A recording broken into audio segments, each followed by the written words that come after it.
अरे आज तो रिजल्ट था, रिजल्ट कैसा रहा? क्या नहीं हुआ इस बार भी? ओफो, ये वाला अटेम्प्ट भी चला गया फेल। ये चीज़ मैंने हर 6 महीने में सुनी है, हर बार। और रिएक्शन सबका ऐसे ही आता था कि क्या हुआ, इस बार भी नहीं हुआ। बट मैंने यहाँ से क्या सीखा, मैंने सबसे पहले फेलियर को एक्सेप्ट किया, उससे सीखा। जो जो गलतियाँ मैंने की उस चीज़ को मैंने एनालाइज किया और फिर एक प्रॉपर स्ट्रैटेजी के साथ उन सब चीज़ों को ओवरकम किया। And today and C S 1 2 3 4 5 6 7 8 9 10 11 12। आप सोच रहे हो ये सब क्या है? ये मेरे नंबर ऑफ अटेम्प्ट्स हैं जो टोटल मुझे सी एस बनने में लगे। Yes, 12 attempts, 8 years. ये पूरी मेरी सी एस जर्नी रही है। अगर आपने मेरी जर्नी नहीं देखी है तो आई बटन पे आपको मिल जाएगी पूरी फुल सी एस जर्नी। क्या क्या हर्डल्स, क्या क्या स्ट्रगल्स रहे वो आपको सब मिलेंगे। हेलो एवरीवन, वेलकम और welcome back to my YouTube channel. My name is Ankita Agrawal, I am C S by profession. So इस वीडियो में हम क्या बात करेंगे? इस वीडियो में मेरी वो तीन स्ट्रैटेजीज़ जब अकल आई कि भाई इस तरीके से अपनी अप्रोच चेंज करते हैं और अपनी स्ट्रैटेजीज़ एक प्रॉपर स्ट्रैटेजी फॉलो करते हैं तो शायद कुछ रिजल्ट बेटर हो जाएंगे। मैंने कभी भी प्लानिंग नहीं की थी।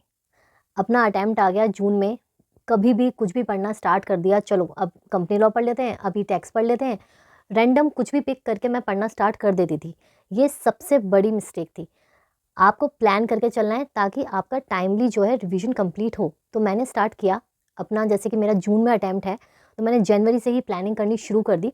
और एक गलती जो मैं करती थी हमेशा कि जो इजी सब्जेक्ट्स होते थे, जो मुझे लगते थे कि हाँ इजी हो जाएंगे, वो मैं पहले पिक कर लेती थी। लाइक कंपनी लॉ मैंने पहले पिक कर लिया रादर दैन टैक्स या FTFM। प्रैक्टिकल सब्जेक्ट्स, देखो सबका अपना अपना होता है। मेरे लिए प्रैक्टिकल सब्जेक्ट्स मुझे टफ लगते थे तो मैंने उसको बाद के लिए छोड़ दी थी कि बाद में आराम से करूँगी। बट सबसे बड़ी मिस्टेक ये होती है, जब भी आप अपना एक प्लान बनाते हो, प्लानिंग करते हो, टफ सब्जेक्ट्स को पहले रखो। उससे होता क्या है, आपको एक टाइम मिल जाता है, सफिशिएंट टाइम मिल जाता है। अगर आप बीच में अटक भी रहे हो, आपको कोई चीज़ एक बार में समझ नहीं आ रही, 2 बार में समझ नहीं आ रही, तो अल्टीमेटली आपके पास इतना टाइम है कि आप उसको अच्छे से विद काम माइंड, ठीक है, टेंशन फ्री आप उसको हैंडल कर लो। तो प्लानिंग जब भी स्टार्ट करी फिर मैंने पहले टफ सब्जेक्ट्स रखे, टाइमली उनका सिलेबस कंप्लीट हो जाए और इजी सब्जेक्ट्स हम कर ही लेते हैं ना, तो इस तरीके से मैंने प्लानिंग करी। सबसे ज़्यादा इंपॉर्टेंट चीज़ ये होती है कि आप पहले टफ लो, टाइमली वो ख़त्म हो जाए, उसके बाद आप इजी पे करके आपका एक स्मूथनेस आ जाती है।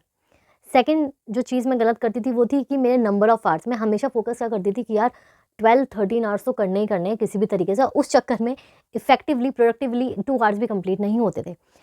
फिर मैंने प्लान करना स्टार्ट करा स्मॉल स्मॉल चंक्स में, लाइक 2 आवर्स का एक स्लॉट रखा, उससे ज़्यादा नहीं। हाँ, तो सुबह एक स्लॉट कर लिया, फिर आफ्टरनून में कर लिया, फिर इवनिंग में कर लिया और फिर सोने से पहले 2 घंटे का स्लॉट फाइनल कर लिया प्लानिंग के हिसाब से कि सब मुझे ये जो मेरा पर्टिकुलर मॉर्निंग स्लॉट है उसमें मुझे कंपनी लॉ करना है फॉर एग्जांपल, क्योंकि सुबह उठ के थ्योरी करो तो अच्छा रहता है, याद भी टाइम तक रहता है। तो मैंने फिर ये करना स्टार्ट करा। तो प्लानिंग में सबसे इंपॉर्टेंट 2 चीज़ें क्या हैं? एक तो सब्जेक्ट की प्लानिंग, कि आपको सबसे पहले टफ सब्जेक्ट्स लेने हैं ताकि आप टाइमली सफिशिएंटली टेंशन फ्री उसको कंप्लीट कर लो। सेकंड, आपको नंबर ऑफ स्लॉट्स बहुत कम नहीं है। आपके जो नंबर ऑफ आवर्स होने चाहिए वो सफिशिएंट होने चाहिए, प्रोडक्टिव, जो उसमें प्रोडक्टिविटी आए, राइट? तो मेरे हिसाब से जो मैंने उसके बाद फॉलो करना स्टार्ट करा, क्योंकि मेरे पास प्रॉपर प्लान था, तो मैंने स्टार्ट किया अपना 2-2 के 4 स्लॉट्स, तो मेरा total 8 hours in a day, ठीक है। ये रही मेरी फर्स्ट थिंग कि मैंने प्लानिंग कंप्लीट करी, सारे सब्जेक्ट्स को टाइम अलॉट किया, टफ सब्जेक्ट्स को पहले, देन इजी को थोड़ा सा बाद में। सेकंड इंपॉर्टेंट स्ट्रैटेजी है रिवीजन। यस, एग्ज़ाम जब आपके फाइनल एग्जाम्स आ जाएंगे, मतलब मई से पहले आपका एटलीस्ट एक रिवीजन कंप्लीट हो जाना चाहिए, ताकि आप जो आपका मई पूरा आपका रिवीजन रिवीजन रहे। बस आप कोई भी चीज़ पिक ना करो। अब रिवीजन हो या पढ़ना हो, आपको एक चीज़ का बहुत इंपॉर्टेंट ध्यान रखना है कि आपको बुक्स कौन सी लेनी है। बहुत बच्चे होते हैं, मैंने भी बहुत बार किया, कोई कहता है ना ऐसे कि यार ये वाली बुक ज़्यादा बेटर है, तो एक बार जब झटका लगता है फेल का, उसके बाद आप नेक्स्ट अटेम्प्ट में कोई एक नए ऑथर की, नए टीचर की बुक ले लेते हो। ये सबसे बड़ी मिस्टेक है। नए टीचर ने कुछ नया तो लिखा नहीं होगा, सेम चीज़ होगी, जो क्योंकि वो बेयर एक्टर लॉ है, सेम ही चीज़ होती है। आप क्या करते हो, हर अटेम्प्ट में जब बुक चेंज करते हो, ऑथर चेंज करते हो, तो उस बुक से ही अडेप्ट होते होते एक कंफर्ट पोजीशन में लाते लाते आपका कंसिडरेबल टाइम जो है वो ख़त्म हो जाता है। तो सबसे इम्पॉर्टेंट है कि जो आप बुक के साथ पहले कंफर्टेबल हो ना, आप उसी को लो। एक्स्ट्रा जो सप्लीमेंट्स हैं, जो नोट्स हैं, लूज़ नोट्स हैं, उनको आप ले सकते हो एडिशनल, बट जो मेन जो आपकी बेसिक बुक है, आप प्लीज़ उसको चेंज मत करो। मैं जो पहले एक एक्चुअली मेरे टाइम पे ईटेन सीएस करके कोचिंग थी, तो उनमें जो टीचर्स थे मैं उन्हीं की बुक रेफ़र करती थी, और उसके बाद भी मैं बेस तो उसी को रखती थी, बट अमेंडमेंट्स के लिए अमेंडमेंट्स के सप्लीमेंट्स ले लिए, लूज़ नोट्स ले लिए, उस तरीके से मैं उसको फाइनलाइज़ करती थी। बिकॉज़ एक जो हैबिट होती है ना याद करने की, और कंफर्ट पोजीशन होती है to a certain book, to a certain teacher, वो आपकी तब तक अडेप्ट हो चुकी होती है। तो जो गलती मैंने करी वो आप मत करना। हर अटेम्प्ट में हर नया टीचर नहीं लेना है, ठीक है? आप जिसके साथ कंफर्टेबल हो आप उसी की बुक को रेफ़र करो। जो एडिशनल इन्फॉर्मेशन है, सप्लीमेंट्स हैं, अमेंडमेंट्स हैं, वो आप ले सकते हो ज़रूर, ठीक है? रिवीजन भी आपको ऐसे ही करना है। स्कैनर्स रिवीजन में मस्ट हैं। सुचित्रा प्रकाशन के स्कैनर्स सबसे अच्छे रहते हैं, तो आप उसी को लो। स्कैनर्स करने से क्या होता है ना, आपको एक बेसिक चीज़ पता चल जाती है, लाइक किस टाइप के क्वेश्चंस आएंगे। यहाँ भी मैं आपको बताना चाहूँगी, पहले मैं स्कैनर्स बिल्कुल एग्ज़ाम वाले दिन देखती थी कि यार जल्दी जल्दी देख लूँ, और पहले तो फर्स्ट 3-4 अटैम्प्ट्स में तो स्कैनर्स देखे ही नहीं थे कि इसमें से क्या आ जाएगा, सब पढ़ तो लिया है, जो भी क्वेश्चन होगा इस तरीके से हम फ्रेम कर देंगे आंसर। लेकिन सबसे बड़ी गलती वो थी। आपको स्कैनर से क्या होता है ना, स्कैनर से आपको देख के ये पता चल जाता है कि किस टाइप का क्वेश्चन आने वाला है, और उसको किस तरीके से अटेम्प्ट करना है, मतलब उसकी लेंथ क्या रहेगी, किस तरीके से आंसर करना है, टू द पॉइंट कितना हमें लिखना है, वो सारी चीज़ें आपको मिल जाती हैं। कंपनी लॉ में ही हमारा एक चैप्टर था मर्जर एंड अमेलगमेशन, ठीक है? उसमें काफ़ी क्वेश्चंस ऐसे थे जो बुक में नहीं थे बट स्कैनर में दिए थे। लाइक स्टैम्प ड्यूटी से क्वेश्चन फ्रेम हो रखा था पास्ट ईयर क्वेश्चन पेपर्स में से, और टैक्स में से हो रखा था, उसी में tax, stamp duty and tax जो है वो किस तरीके से कैलकुलेट होगा। तो वो सारी चीज़ें स्कैनर्स में थी, बुक में नहीं थी, और ना टीचर ने पढ़ाई थी। तो स्कैनर भी इक्वली इम्पॉर्टेंट है। मैं सजेस्ट करूँगी सुचित्रा प्रकाशन बेस्ट है, और किसी स्कैनर पे मत जाना, ठीक है? और अगर आप किसी पर्टिकुलर स्कैनर को अपने नंबर ऑफ टाइम से लेते चल रहे हो तो आप उसी को फॉलो करो। नया भी मैं सजेस्ट नहीं करूँगी कि नया लो, जस्ट बिकॉज़ मैं सुचित्रा प्रकाशन कह रही हूँ। मैं इसलिए कह रही हूँ बिकॉज़ मैं उसके साथ बहुत कंफर्टेबल थी, और उसमें आइडली जो क्वेश्चंस और आंसर्स होते थे वो बहुत ईज़ी रहते थे, ठीक है? अब प्रॉपर प्लानिंग हो गई, हम उसके अकॉर्डिंग चल रहे हैं, हमारे रिवीजन भी कंप्लीट हो गए। अब लास्ट में एक चीज़ होती है जो मैंने ऑब्वियसली, जैसे आपको पता है, नंबर ऑफ अटेम्प्ट्स होने के बाद ही रियलाइज़ होती है चीज़, और वो होती है मॉक टेस्ट। आप जब एग्ज़ाम में होते हो ना, जब एग्ज़ाम में एक प्रेशर क्रिएट, मेरा हमेशा जो कंपनी लॉ का पहला पेपर होता था, कंपनी लॉ का मेरा हमेशा छूटता था, और उसमें मैं इतना पैनिक क्रिएट हो जाता था, इतनी टेंशन क्रिएट हो जाती थी। बिकॉज़ होता क्या था, जब आप पढ़ते हो कोई चीज़, आप स्कैनर भी देख रहे हो, कुछ भी कर रहे हो, तो आपके सामने आपको पता है आप कौन से पर्टिकुलर चैप्टर से रीड आउट कर रहे हो, ठीक है? कौन से चैप्टर में से पढ़ रहे हो।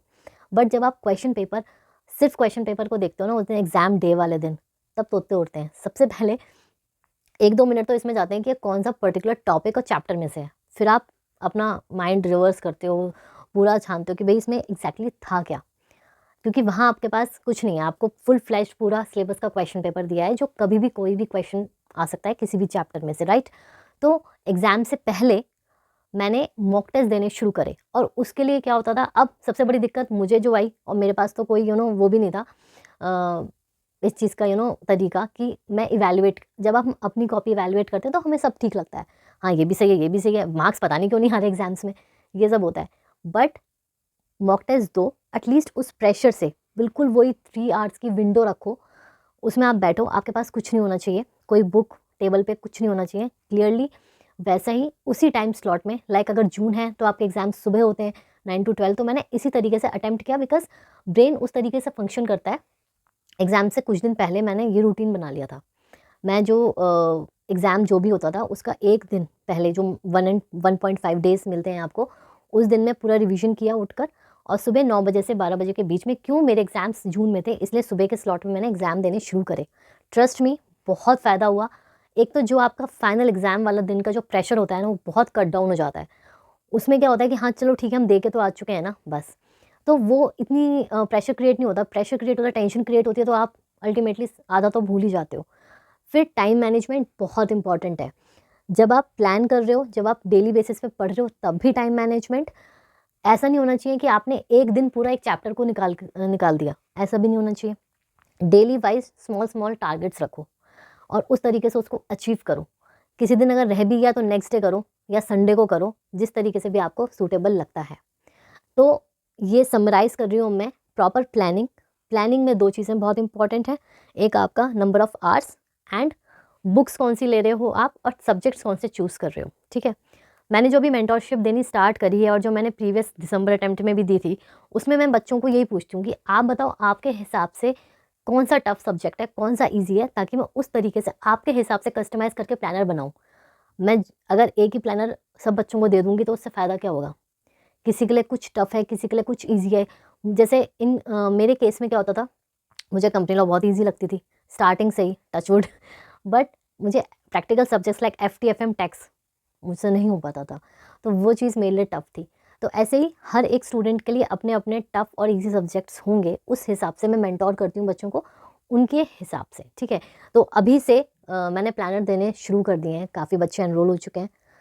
अगर आपको भी ये इशू आता है कि आप प्लान नहीं कर पाते हो या सफिशिएंट टाइम नहीं रहता है, तो हर तरीके से हम आपको गाइड करते हैं। एग्ज़ाम्स तक आपके साथ कनेक्टेड रहते हैं, आपको वीकली प्लानर्स प्रोवाइड किए जाते हैं। संडे को रिवीजन या आप कह सकते हो इवैल्यूएशन डे होता है, जिसमें आप मुझसे कनेक्ट कर सकते हो, मुझसे पूछ सकते हो अगर आपको बीच में कुछ ऐसा इशू आ रहा है कि मैम ये मुझे अभी नहीं पढ़ने का मन कर रहा है, आप मुझे नेक्स्ट सब्जेक्ट का बना के दे दो, तो हम वो भी करते हैं ऑब्वियसली, ठीक है।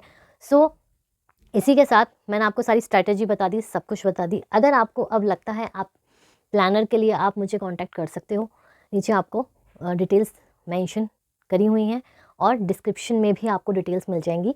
So all the very best, please do like, share, subscribe.